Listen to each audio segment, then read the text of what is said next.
Dnešní odpoledne je zasvěceno tatíčkovi Stojanovi. Možná bychom mohli pár slov věnovat právě jemu. Co říkáte? Určitě. Loni jsme oslavili 100 let od jeho úmrtí.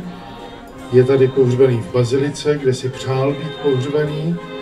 A naše diecéze, nebo celá Morava, ho dobře zná jako tatíčka, tedy toho, tak ho začali nazývat obyčejní lidé, tedy toho, který je blízko lidem. Najdeme ho v muzice, najdeme ho u orlů, najdeme ho na poště, najdeme ho u hasičů, u vojáků, ho najdeme na to, co tvoří život obce.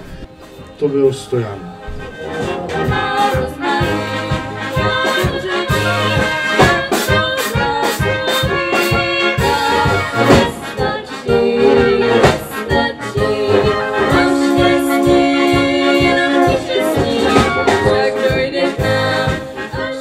Dámy a pánové, přeji vám krásné odpoledne v tomto nádherném prostředí Modry a tohoto pětního místa Velehradu.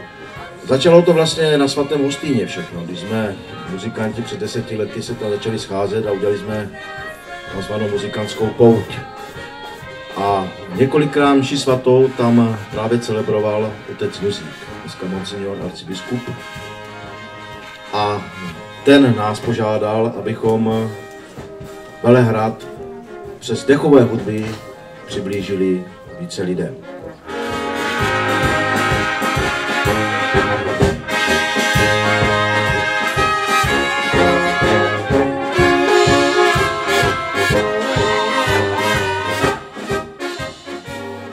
Organizátor arcibiskupství pojalo přání, že bychom to měli nazvat jako písničku pro tatíčka Stojana.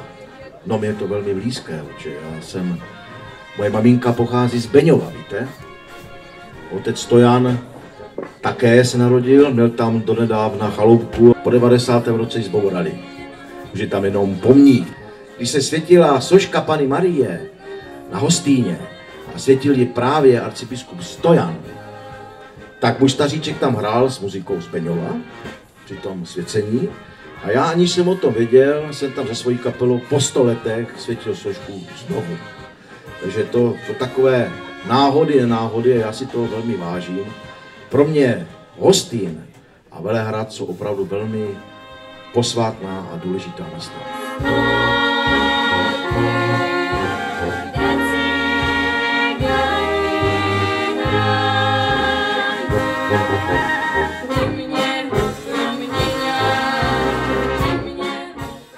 Ještě je tady jedna přidaná hodnota, a to je to, že dneska tady dostanou 4 lidé, kteří celý život zasvětili té aktivní kultuře v regionu. Ti, co to nezištně ve svém volném času tu práci dělali. Přeberou pamětní medaili vydanou v roce 1990 u příležitosti návštěvy Jana Pavla II. Na Velehradě, což si myslím, že je takové sympatické pojítko historie ze současnosti. Dovolte mi tedy, dámy a pánové, abych vyhlásil prvního oceněného ze Zlínského kraje a tím je pan Roman Švehlík. Dobré odpoledne, všechny vás zdravím a musím právě omluvit Romana Švehlíka, protože 3 nebo 4 dny je už v Chrudimi, kde je právě sraz divadel ochotnických a on je tam prostě se svým ochotnickým divadlem. Je to člověk, který je současně i radním v Uherském Brodě a s Romanem se znám asi 25 let a Roman právě říká, tož když jsi mě navrhl, tož to tam jeď místo mě aj převzít. Takže tak jsem se k tomu dostal. Můžu říct jenom o Romanovi Švehlíkovi, kromě toho, že učí na základní umělecké škole, vede spoustu kroužků, je principálem ochotnického divadla a pokud je nějaká akce v Uherském Brodě, tak mnohé věci právě on moderuje. Je to člověk, který, tak jak tady zaznělo, je s tou kulturou spjatý opravdu velmi moc. Navíc ještě učí v Bojkovicích na střední katolické škole, takže je to člověk opravdu velmi, velmi zaneprázdněný a tak, jak říkám, dneska by tady určitě velmi rád byl, ale nestíhá, nemohl.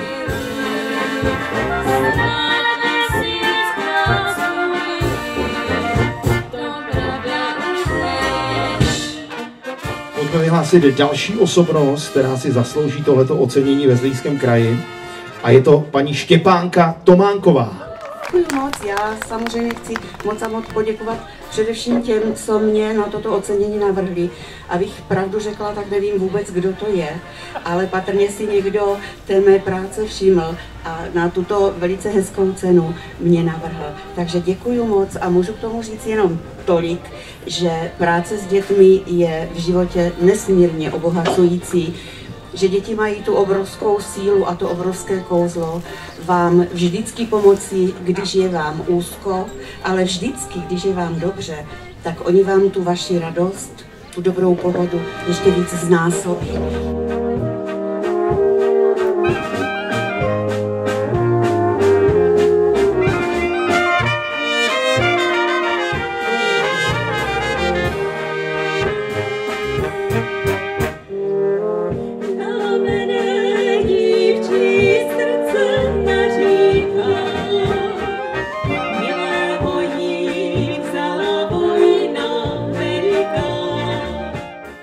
Marie Vavřínková je osobnost, která navždy zanechala nesmazatelnou stopu v oblasti vzdělávacích a kulturních aktivit města Hluku. Tak já taky moc krát děkuju, protože jsem nečekala, že nějaké takové vyznamenání vůbec dostanu. No a to vyznamenání vlastně patřilo by i mému manželovi, který pracoval, začínal a vlastně tu muziku založil. No ale dělali jsme to společně, takže moc krát děkuju klukům.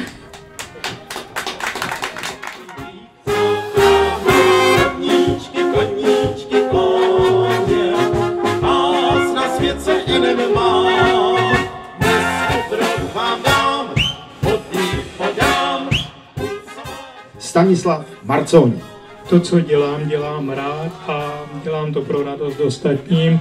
A nejsem sám, jsem jeden z mnoha, kteří to u nás dělají. Velkou zásluhu na to má i pan ředitel Zušky, pan Nikl, protože před časem, když ta Zuška začínala, tak přišla s myšlenkou, že, a to byla krásná myšlenka, aby učitelé jezdili k žákům a ne aby žáci jezdili za něma, například do města, do Zlína, z Kašavy. Ne všichni byli finančně tak zdatní, aby si to mohli dovolit.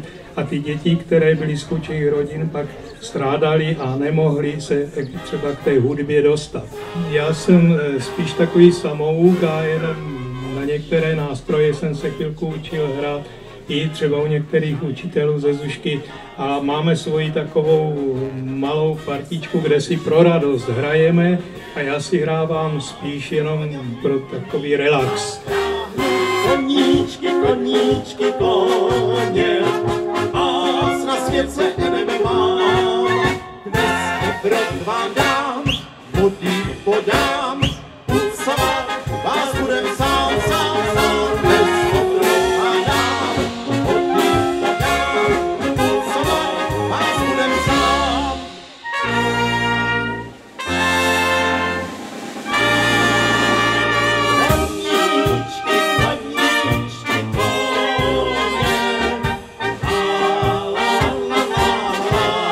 Pojďme přidat ještě nějakou vzpomínku a větu na tatíčka Stojana. Ono by se slušelo, když už je mu věnován celý dnešní festival. Tady jedna z těch oceněných paní říkala, že svět mění obyčejní lidé, nebo něco takto v tom smyslu. A já jsem si vzpomněl na jedno kázání otce Jana Graubnera tady na Velehradě, při nějaké příležitosti mluvil o Stojanovi a říkal, že svatí mění tento svět. A když se potom zamyslíme, co oni dělali, tak vlastně nedělali nic zvláštního, než to, co viděli, že je potřeba udělat kolem sebe, na tomto místě, v této době a mezi těmi lidmi, mezi kterými žijí. A tak si myslím, že spoustu takových chodících svatých, dobrých lidí, protože nic jiného svatost není, než dobrota člověka k člověku. Takže chodí mezi námi spoustu takových lidí a není to hezké. Plaču kamarádi, plače Vranínečka.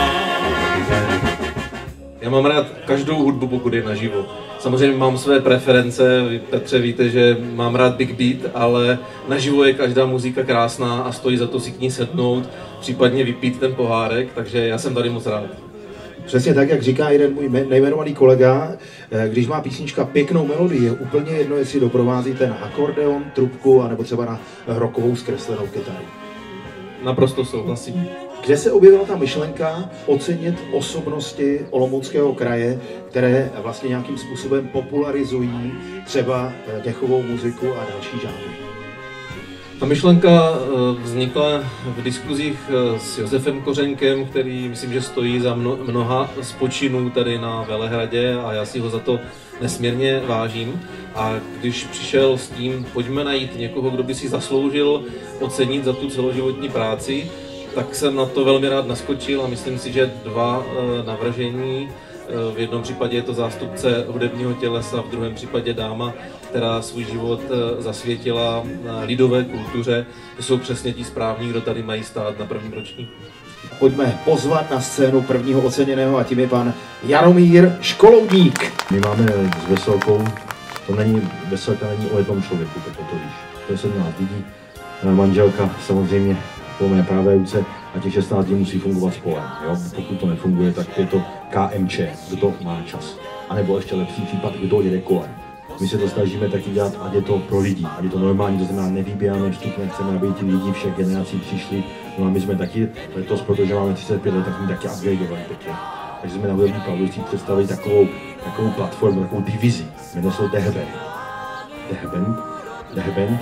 A rozdělili jsme takovou zajímavou spolupráci se starým Mirkou Zmoškem a takový první počin na konci září, kdy máme spolu takový společný koncert. To je taková úplně novinka, ta žhavá asi 24 hodin. A samozřejmě teď děláme kompletně takový to PR, takovou tu platformu, že tomu dáváme Innovations a to se jako nezdáváme si žádnou, to v žádném případě ne. Ale cítíme, že i pro ty mladí chceme to trošičku posunout prostředí.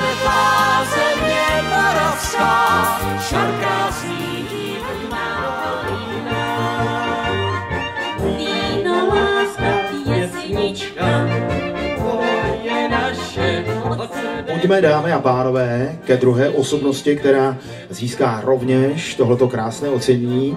A tou osobností je paní Hana Pospíšilíková.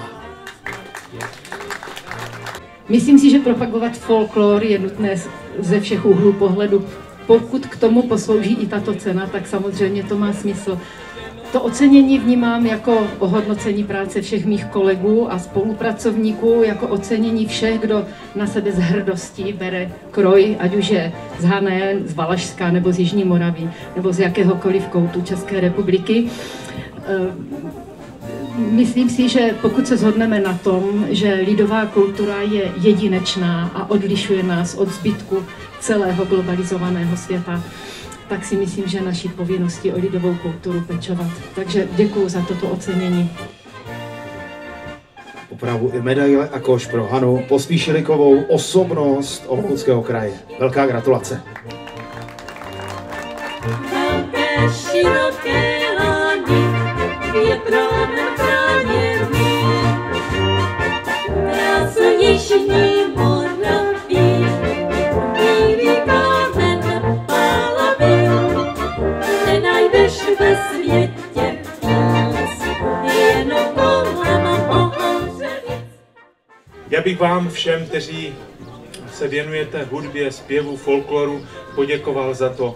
Byl jsem dopoledne na přednášce také ve Skanzenu v Modré a byla tam taková zajímavá moudrost, že někdy nepotřebujeme slyšet moudré rady, ale potřebujeme něco, co se dotkne našich citů a právě zpěv a hudba se dotýká našich citů a třeba to otvírá to, co zrovna potřebujeme řešit, svůj smutek, napětí a tak díky vám všem, kteří se věnujete hudbě a zpěvu a tím pomáháte, aby obyvatelé našeho kraje i naší arcidieceze farnosti zpracovávali to, co potřebují zpracovat. Díky za to, ať také vy z toho máte radost. Já vám chci všem, kteří jste byli oceněni, poděkovat za to, že náš kraj děláte jedinečný, že jste tomu dali ten svůj život, tu svoji energii, tu svoji náplň, protože tím jste určitě udělali radost tím ostatním. A to je velmi důležité, že jste je podpořili třeba v některých i těžkých chvílích. Takže moc děkuju, vážím si toho za celou radu Zlínského kraje. Jsem rád, že tady máme takové lidi jako pan Nikl a ostatní, kteří drží právě ty prapory, právě těchto lidí, kteří se v tom území starají o to, aby jsme tam měli tu kapelu, měli dobrou náladu. A když to už je i například ta těžká věc, která čeká každou rodinu, tak i ta má svoji důstojnost i s tou muzikou. Takže moc děkuju, vážím si toho a věřím, že se nevidíme naposledy u takovýchto akcí, které připomenou vás, ty správné srdcaře.